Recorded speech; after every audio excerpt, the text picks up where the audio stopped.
Recording in progress.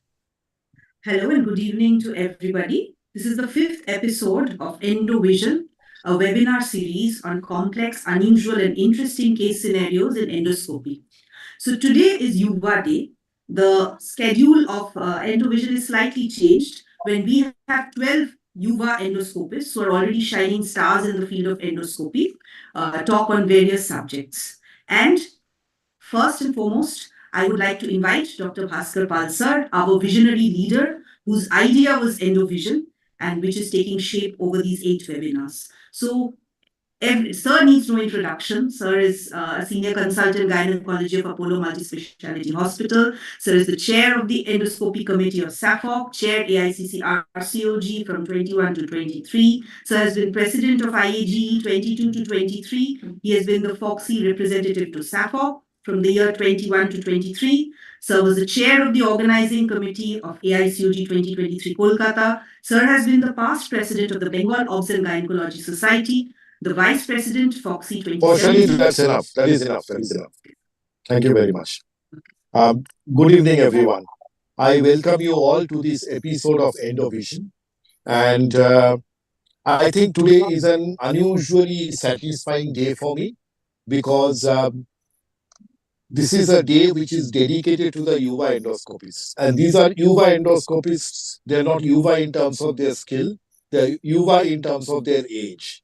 And I think one of my most satisfying tenure was in as a president of IAG, and when I have had the good fortune of watching live or videos of all the people who are speaking today, and I get amazed at the quality of endoscopic surgery that generation. I think with each, Dr. Parul will agree with me that with each passing generation, the skill set tends to get better.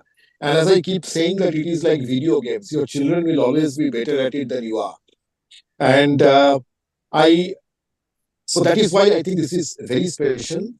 But before that, I need to thank our guest of honor, Dr. Rajendra Sangpal, past president of IIT, who's trained several of the people who are speaking here today, and the chairpersons, Dr. Ramesh, who's not joined yet, and Dr. Parul. Parul, I actually sincerely hope that after every presentation, you will give your critical analysis of the presentation.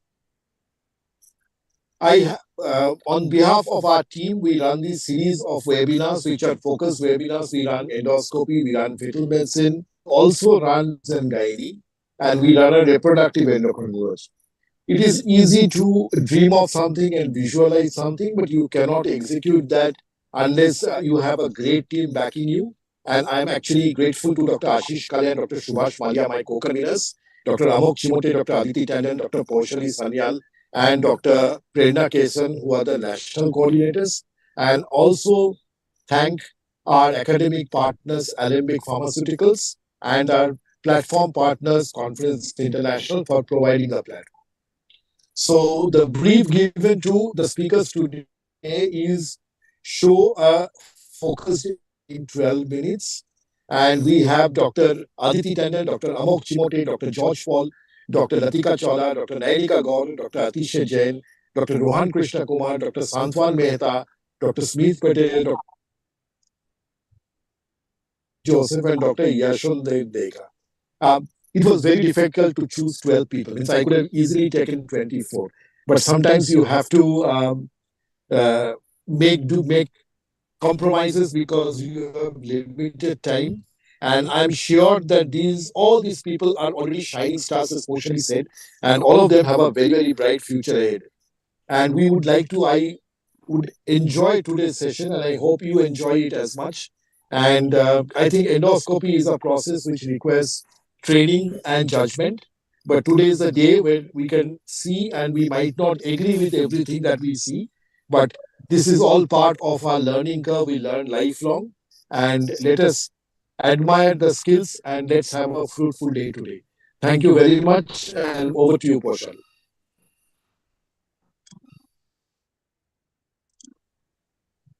Thank you so much, sir, for this welcome address.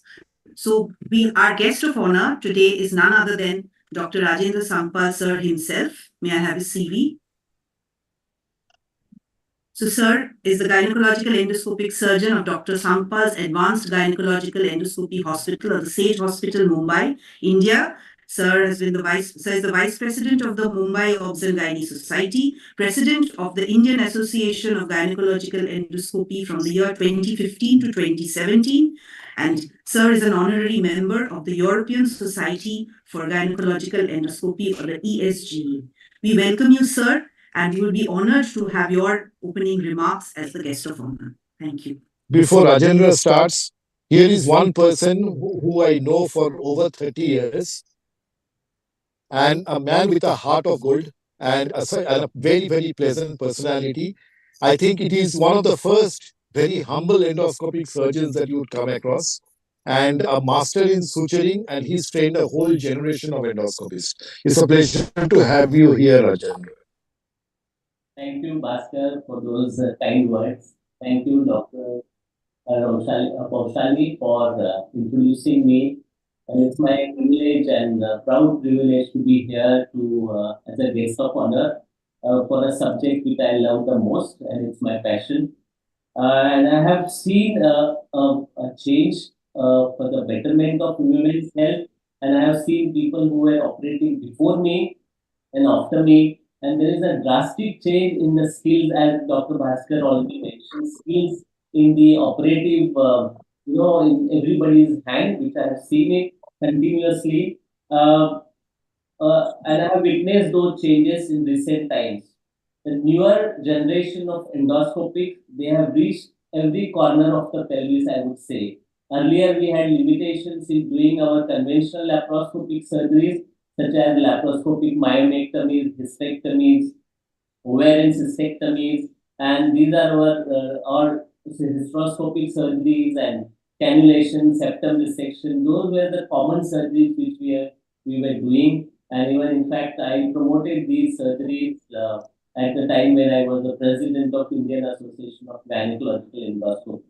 Currently, in last, I would say in 10 years, there's a drastic change in the improvement in the management of the endometriosis, and I'm sure a few of our selected speakers will speak on that, and the management of the endometrial cancers laparoscopically. We have progressed so fast, and India is one of the countries where we have enormous number of good endoscopic surgeons and good skills. What I feel at this moment of time with the energy and the blood which everybody is going, they should always think of evidence-based medicine. Not, I would say, word of caution for doing endometriosis, which I have seen on WhatsApp group. Everybody would like to venture into the endometriosis, into the deep pelvic cavity, and to the rectal endometriosis, which I will say have to be have a little caution. It is not necessary that everybody knows deep endometriosis surgery and rectal dissection, which is a great endoscopic surgery. We have 20 surgeries in gynecology, and there are many other surgeries which everybody can do very well. And be careful about doing all these surgeries, especially at young age, because today is not the time when we were practicing before. As you know, Bhaskar has taught me 30 years back when we were doing our MD. And now the times are different because all patients are with Chat GPT and Google, and they come with knowledge, they come with mobile, they record your conversation, and if something goes wrong, even with the slightest problems, the patient can do a medical legal litigation. At that time, only what is helpful is your skills along with the evidence based literature. So I would say, and I really want to congratulate to all those who have been giving lecture here today, video presentation, and they are very skillful, and I have seen them being operating and presentations at Mumbai Obstetric Gynecological Society's conferences and any other endoscopy conferences. And I congratulate them, and I wish good success to them in their career. And please proceed with the presentation. Thank you, Bhaskar, once again for inviting me as a guest of honor. Thank you. Thank you, Rajendra sir, for those inspiring words.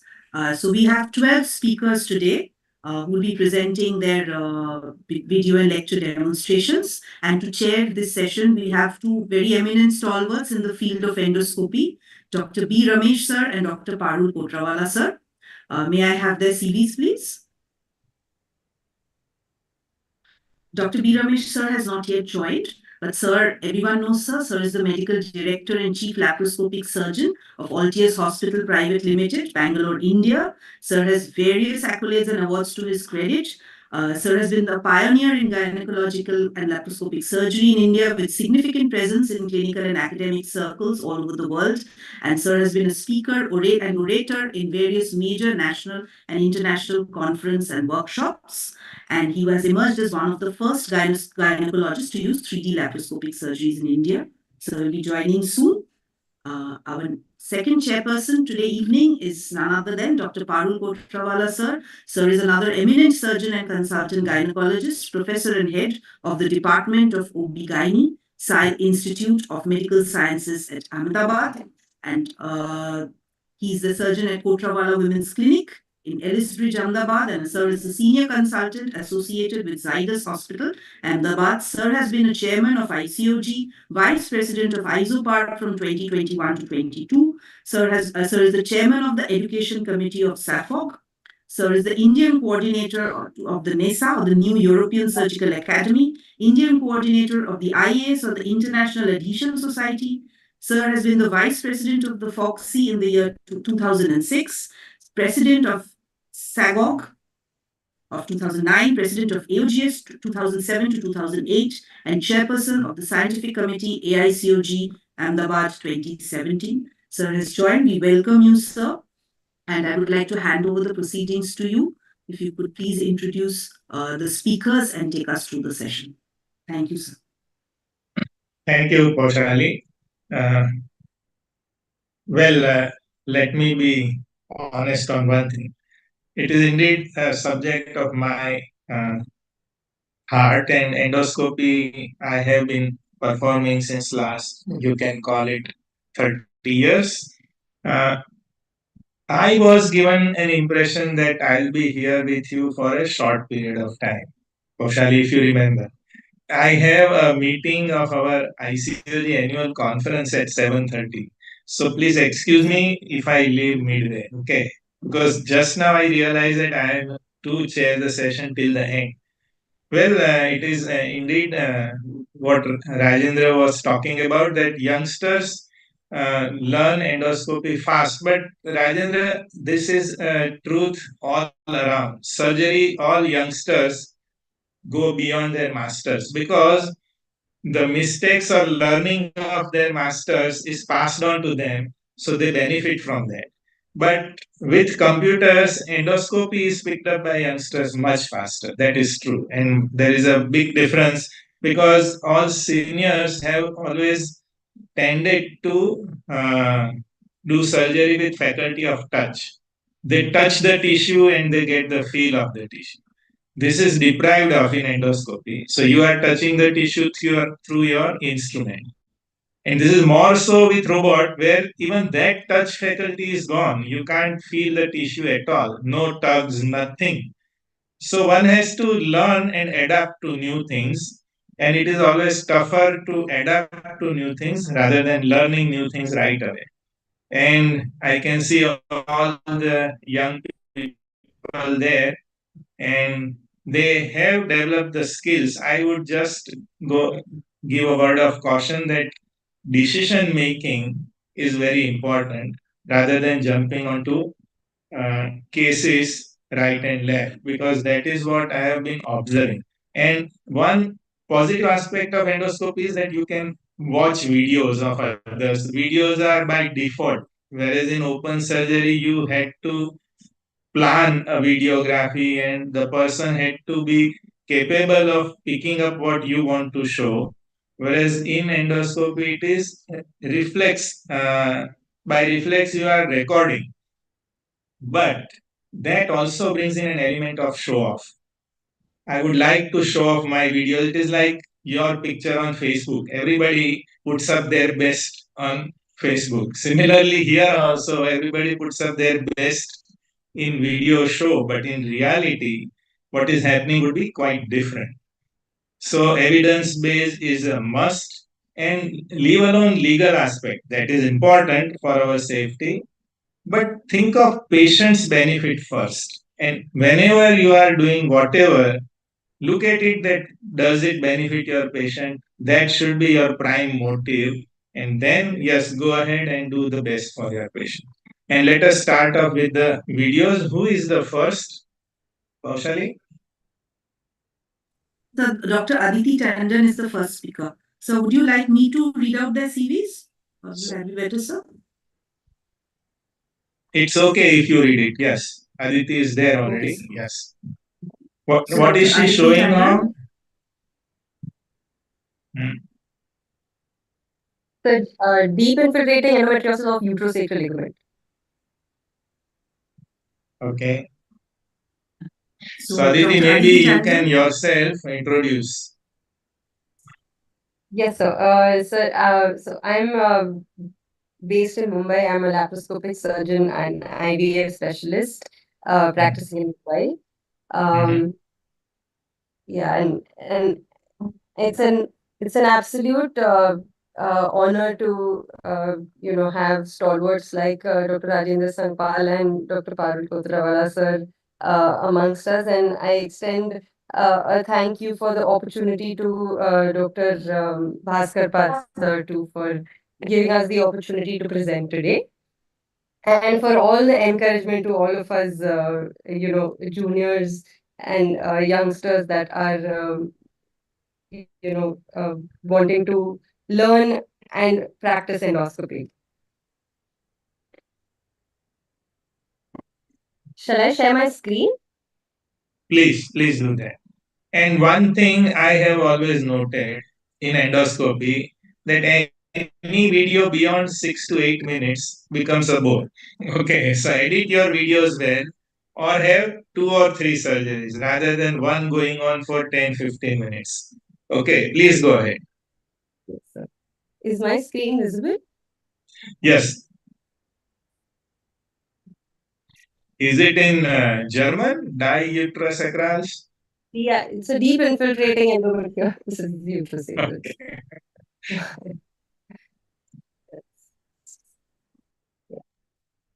Okay. Yeah.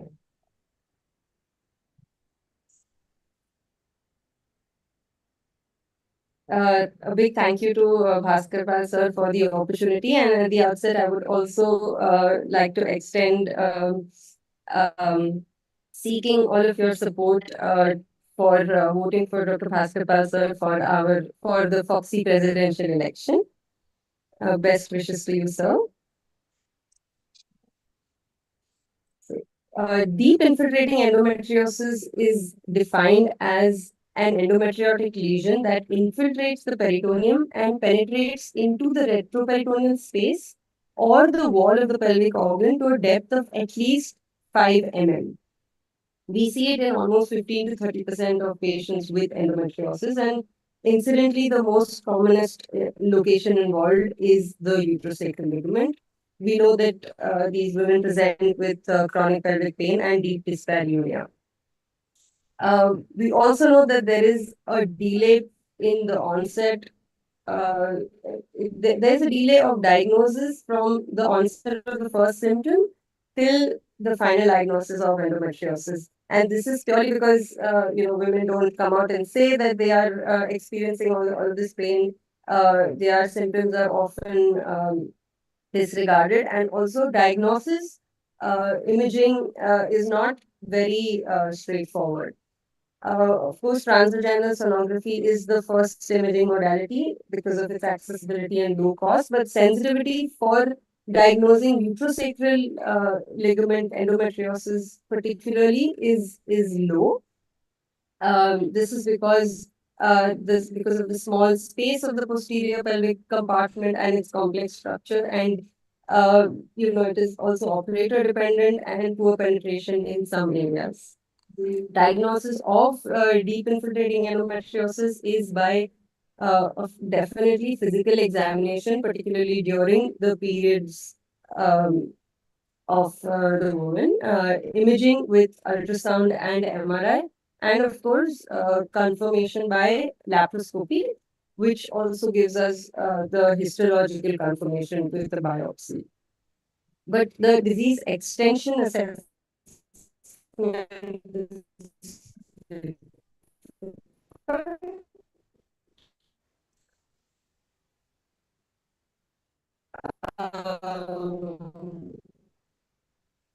especially in regions that are obscured by pelvic lesions. MRI also a very important imaging modality when it comes to diagnosing DIE. It gives a broad field of and multiple imaging. It surveys the whole pelvis and it helps evaluate the extent of the. So, for diagnosing the uterus by ultrasound,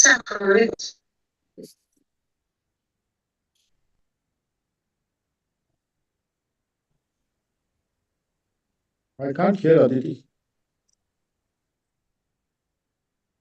Dr. Aditi, we can't hear please you. go back to the previous slide. I think she is frozen. Signal issue must be there.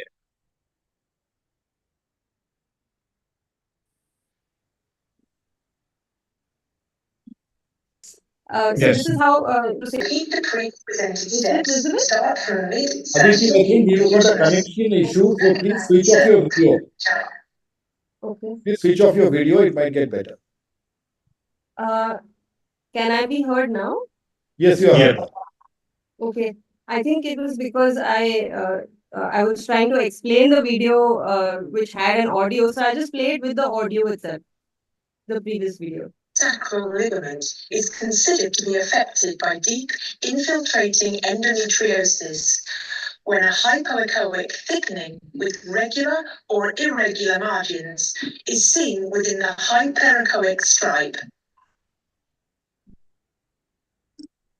To visualize the infiltrated uterosacral ligament, repeat the previous presented steps. Start from mid-sagittal view of the uterus. In order to recognize the cervix and the vagina, rotate the probe counterclockwise in order to see the uterine vessels near the cervix. Swipe interest in order to visualize the uterosacral ligament. The deep infiltrating endometriosis will appear as a hypoechoic thickening within the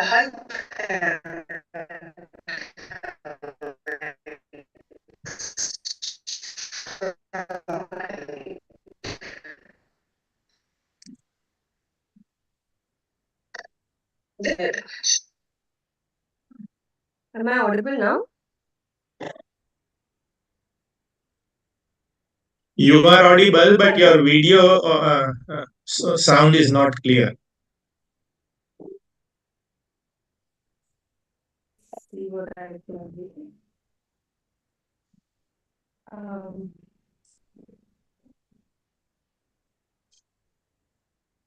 So basically, that video was just to explain how the uterosacrals can be visualized on ultrasound.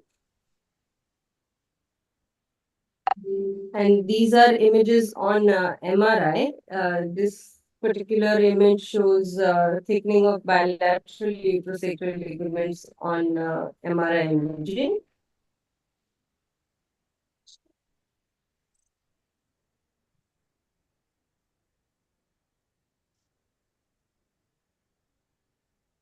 Is this video playing off with chronic pelvic pain, severe dysmenorrhea, and also deep dyspareunia? We sent her for an ultrasound. Ultrasound did not show any findings of endometriosis. But since the suspicion was very strong, we decided to do the laparoscopy. And this is what we found. There was evidence of deep infiltrating endometriosis that is visible. You can see puckering of the uterosacral ligaments bilaterally, and the bluish peritoneal deposits. So the plan of action is, of course, in deep infiltrating endometriosis, we want to excise the lesion, not just coagulate it. And in order to be able to completely excise it, we want to make sure that we have, delineated the ureter. So we are opening the retroperitoneum. We lift up the peritoneum above the ureter. We started at the sacral promontory where the ureter enters the pelvic brim. And just follow the course of the ureter, making sure that we don't damage the mesoureter because that has the vascular supply of the ureter. The aim is to lateralize and to push the ureter down, basically to push the ureter away from the lesion where the uterosacral deep infiltrating endometriosis is, so that we are able to completely excise the lesion. Am I audible?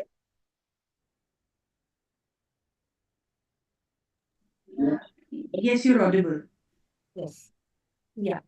So we have reached the beginning of the uterosacral ligament, and we are dissecting the ureter laterally so that we can excise the lesion completely. It's important to also know that the endometriotic lesions will have a different feel also when you cut, with any energy device. It will be more tougher than the normal tissue, and this helps you decide your margin of clearance. So as far as possible, make sure that the entire lesion is completely removed. And there is also a possibility of the vagina being opened up in this case. However, in this particular case, the vagina was not open, but even if it does, it's all right. What's important is to completely excise the lesion rather than worrying about the vagina opening. Even if it does open, you can suture the vagina laparoscopically or even vaginally. So we do the same procedure on the right side, again starting at the pelvic brim. Knowing the anatomy of the ureter is very important. That helps you delineate the ureter. And there's not too much of retroperitoneal dissection. It's not too deep. It is only till where the ureter, it is before the ureteric tunnel, basically.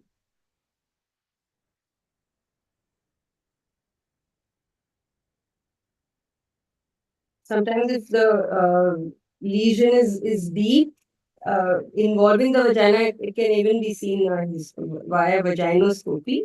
That also helps you understand the depth of a lesion.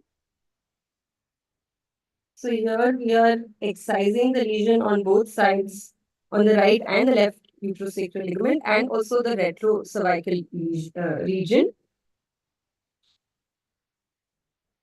The harmonic is a good device used for this particular excision because the lateral spread is the least, and it is also a good dissector.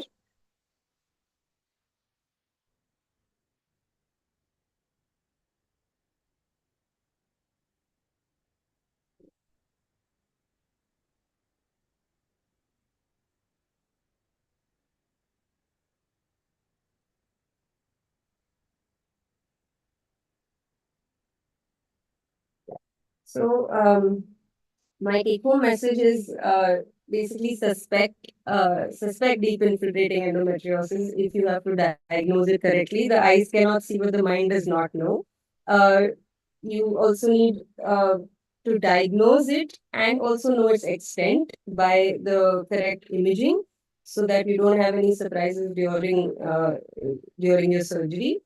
Obviously, the management is surgical management and excision, not just coagulation, is important. It also provides a histopathological confirmation, and knowing the anatomy of the ureter is extremely important in order to be able to delineate it correctly. Thank you. Thank you. Thank you, Aditi. Is Dr. Ramesh now here with us? No. No, sir has not yet joined. Okay. Now, first of all, I compliment you for quite a big overview and all the details about DIE. But those words are important. It has to be deep, it has to be infiltrative. Okay. So, at least in one of your cases, I would call it an endometriosis, not deep infiltrative, because uterosacrals are the commonest place where endometriosis would occur. But if it involves either ureter or bladder or rectum or vagina, if you remove it and your vagina opens up, then I mean the basically rectovaginal septum is involved. Then we would call it deep infiltrative. And in your histopathology, what was the report? Glands and stoma cell. Huh? It was endometriosis. Okay, no, but DIE gives you a different feel. When you touch or handle that nodule in your hand, it will give you a rubbery feel. It was Okay, shorty feel. And the element of fibrosis would be more than the endometriotic tissue. So histopathology also would show you almost 50% or more of fibrous tissue and less of glands. Whereas in regular endometriosis, the glandular element would be bigger. Correct, sir. Okay. But the principles which you highlighted are important, that lateralize the ureter and be safe distance from that, identify your tissues and operate. Okay. Any other questions from other colleagues?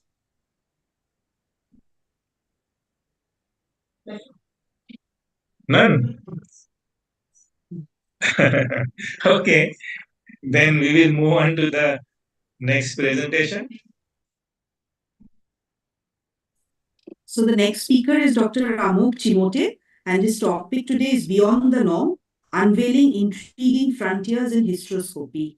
Dr. Amok is the medical director of Vanshadhara Fertility Center at Nagpur, Maharashtra, and he's a gynae endoscopy surgeon and consultant OB-GYN and fertility specialist. He's a member of various organizations like FertiQuest, member of ISAT Talk Jaipur. He's been an operating faculty in hysteroscopic workshops and faculty at various national conferences. So we welcome you, Dr. Amok. Before Amok starts, I did see Dr. Rajendra online. Rajendra, any comments from you for Aditi? I missed little some part, but I was impressed with the way she was using the harmony. The video was a little slow, but the surgical skills I could appreciate using all instruments, the dexterity and the instrumentation. Only thing was patients. How was the post-op follow-up, Aditi, for patient relieved of symptoms and Yes, she definitely did have almost 80% of relief of the pain that she was experiencing. And did you give any post-operative progesterone or Dynogest or? Yes, we put her on Dynogest. She was 38, not looking to conceive. And she was nulliparous, so we put her on Dynogest for long term. Okay, and any post-operative, how do you follow up and what investigation would you like to do? What investigation would you like to do, sir?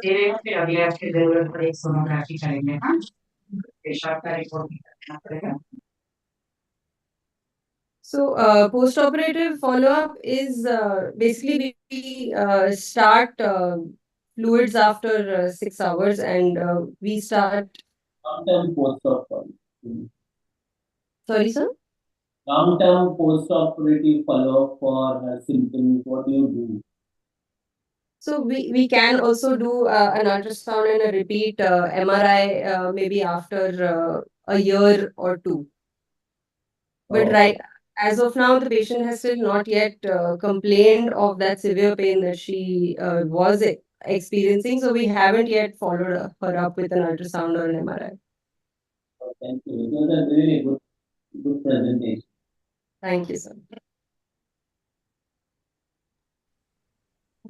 Okay, Dr. Amol. Yeah. Good evening, sir. At the outset, I would like to thank Bhaskar sir for giving us all youngsters opportunity to present our work in front of all the solvers and the entire nation. And I am really fortunate that my boss, my mentor, my guide, Dr. Sanpal sir is here to listen to my talk. I've learned all that I am today from Dr. Sanpal, so I'm deeply indebted to him and his teachings. And with this, I would like to start sharing my screen.